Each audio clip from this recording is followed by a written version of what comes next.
बोला. 20 वर्ष मुंबईला ज्यांनी लुटलं, मुंबईची तिजोरी ज्यांनी धुतली आणि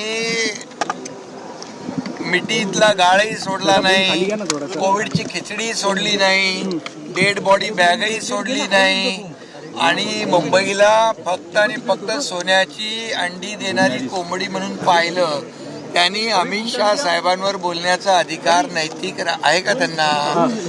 अरे मुंबई फक्त लुटण्याचं काम ज्यांनी केलं, आम्ही मुख्यमंत्री झाल्यानंतर मुंबईला कॉन्क्रीटचे रस्ते दिले, मुंबईतली मेट्रो सुरू केली, तुम्ही ते बंद केलेली, बंद पडलेलं कारशेड सुरू केलं, या ठिकाणी तुम्ही 25 वर्ष सिवरेज ट्रीटमेंट प्लॅन्ट नव्हते, लोकांना अतिशय प्रदूषणाच्या खाईत लुटणारे, आरोग्य सेवेची दुर्दशा करणारे आणि मुंबईला ज्यांनी लुटून खाल्लं